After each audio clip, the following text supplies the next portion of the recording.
Open up the door, it's Dave! Who? Dave! D-A-V-E! Dave? Right, man, Dave. Dave's not here.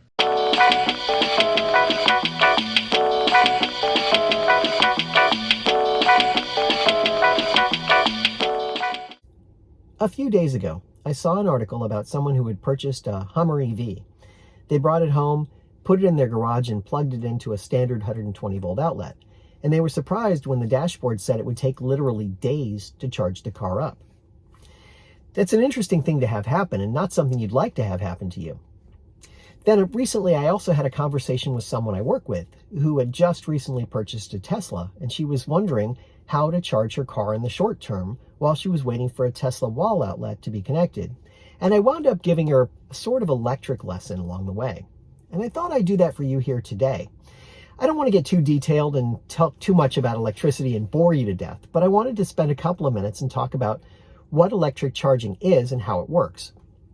There are a couple of factors that figure into electric charging and how fast your car will charge. The first, of course, is the battery size.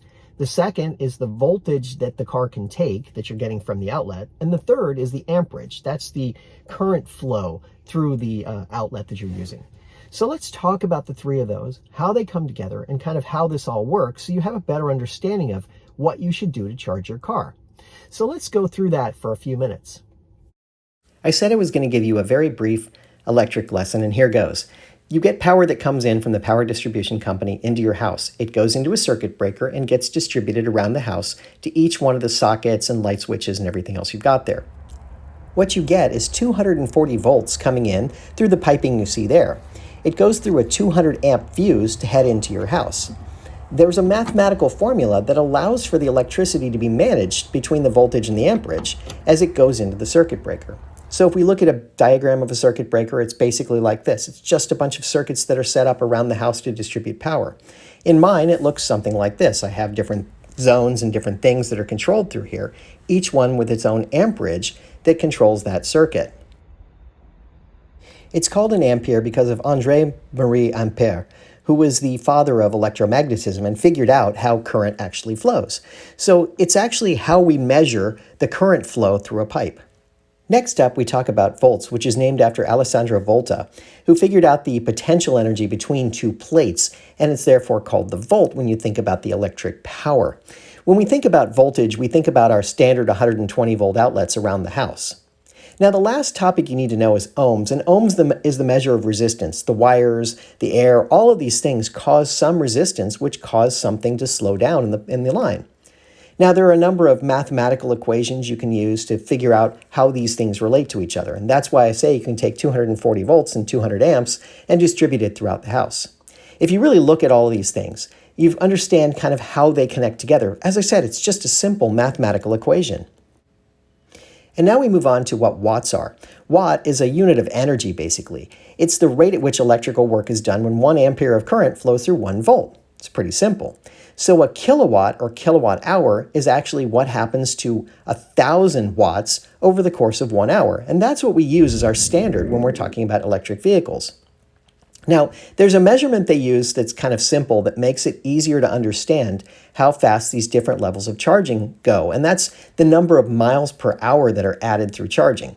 It just simplifies the whole equation and takes out the mathematics for you. So when you look at it, you say, oh, so the level 2 charging can add 20 to 60 miles per hour of charge. Now let's talk about the levels of charging. The first level is 120 volts, like a standard outlet that you would plug like a toaster into. What that does is it gives you the 120 volts at about 15 amps and gives you about 2 to 5 miles of charge per hour. It's very, very slow, but it will charge your car. The second level is the level 2 charging, and that would be your home charging using 240 volts, typically between 30 and 50 amps worth of power, in order to get power to your car. Now, if you look at your circuit breaker, what you'll see is that there are 2 circuits here, each 30 amps, to control that 240 volts. Your water heater is another example of something that uses 240 volts, and it's actually the highest consumer of electricity in your house. And this is my circuit breaker, where I have my 2 50 amp breakers that carry each 120 volts to get to my 240 volts at my outlet. So that's level 2 charging. It's much faster than level 1. It gives you maybe as much as 30 miles per hour, depending on the amperage and the current flow through your house. So that's level 2. Level 3 are these really fast chargers like the Tesla Supercharger, like any of the ones that they put out in the field where you can drive and pull up to it. Those are much faster and can give you up to 350 miles on a single charge in an hour. So they're really remarkable that way. So turning that around, we can see how long it takes to charge at each one of these different levels of charging. So in a typical level 1 charging, it could take as much as 20 hours. At fast charging, it could take as little as 15 minutes. But those aren't the only factors that contribute to this. Of course, the battery size will also be a factor.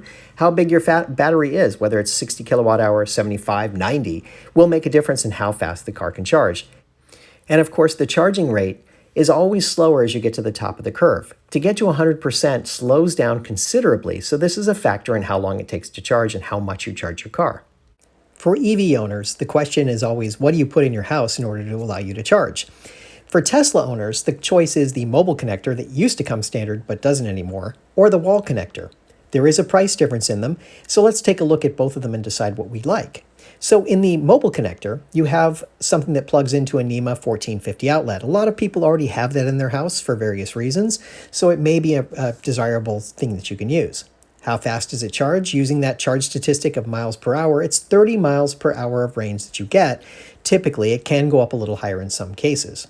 The wall connector, you have to have specially wired to your house, and it has to be mounted to the wall. So you have to actually probably hire an electrician to come in and have it installed. When you look at it, it actually adds up to 44 miles of range when you start to charge with it. Now, that 44 miles is a little bit variable based on the type of car, the type of battery, and the current that you have coming through it based on what you have at your circuit breaker. So if you use a 60 amp breaker, you can get up to 44 miles per hour of charge for your Model 3 and Model Y cars. And a 50 like I have, it would be about 37, which would mean that's not that much more than the mobile connector. And the mobile connector is $100 less, so I would think I would prefer the mobile connector in spite of what Tesla suggests as the right alternative. I'm just going to plug my car in and let it charge anyway, so that should work for me. So I hope that gives you a little understanding, sort of fundamentally, of how to decide how you want to charge your car and the things you can do to really be efficient with charging and making sure that you have the right type of outlet to help yourself out. Does it really matter whether you're using 120 volts and 15 amps or 240 volts and 50 amps? Or should you go to a level 3 charger all the time? Yes, it matters a little bit. Ideally, you want to stay in this level 2 type charging, this mid-range charging, where you're getting something like 240 volts and something like 50 amps or so. That's going to be the optimal thing to use for your battery. If you need to charge a supercharger at times, periodically, regularly, that's okay. Just make sure that you're keeping your charging level below 100% if you're going to be charging there frequently. And also, if you don't have the charging available at home where you can do the 240 volts or you're on the road or something, the 120 volts and the 15 amps will work, and that's okay. You just want to make sure you're not doing that all the time because you're using the battery in a way that really does slow down the charging of the battery. So just be aware of that as you're thinking about your charging. So really, it's okay to use the different types of charging at different times for what you need to do, but you kind of want to stay in that range of always charging sort of at that level 2. Oh, and one more thing before I let you go. This was kind of interesting. I saw something about a Ford F-150 electric truck that someone had purchased, and they had the larger battery pack inside it. And they bought the unit that allows them to distribute that energy from the battery pack back into their house. And the story goes that they were able to power their house during a power outage for 2 whole days using the battery pack in the car. That was really interesting to me, and I think it's kind of telling about how the energy is stored and how you can use your energy in different ways. Yes, it powers a car, but it gives you that concept that the energy is really just energy, right? You can use it in a lot of different ways, and you can distribute that energy out. You think about like toys that you've had, or home electronics, or gadgets, or gizmos that take batteries. Look at the batteries that are in it. A lot of times they're fairly small batteries. When I was growing up, everything took a D cell because the large D cell could hold more energy, had more energy potential. And because the devices couldn't use energy efficiently, they had to use those large batteries in order to get a lot of energy out because the energy consumed was very difficult. But as we moved on, you start to see that the batteries get smaller. You very rarely see a device that requires a D cell. Sometimes it's a C cell, that's the next smaller one. but you very rarely see one that requires a D anymore. And a lot of times they only require AA or AAA batteries to do it. In fact, I remember growing up, the flashlights we used to have, because the bulbs in them to get a brightness of the bulb required 4D batteries in order to run. But now you can get a small flashlight that maybe runs on 2 or 3 AA cells and gives you a lot of efficiency, because these LED bulbs are very efficient, and they have a little electronics inside the flashlight itself that uses the battery more efficiently. It just goes to show you that the way we've evolved in technology allows us to use smaller and smaller batteries and get more energy out of it. Now, in the case of the batteries for these toys, gizmos, flashlights, whatever, you have to replace those batteries fairly frequently if you want to have efficiency with them, because they do wear the batteries down. But the fact that they can use much smaller batteries for a longer period of time does say a lot about what's available to us. And of course, you can replace those batteries in any of those devices with rechargeables, the same way you kind of have a rechargeable battery in the car. Same kind of concept applies, it's just a smaller scale. So if you start to think about how you can use electric power in a different way, it really does change your paradigm in terms of thinking about how you power things.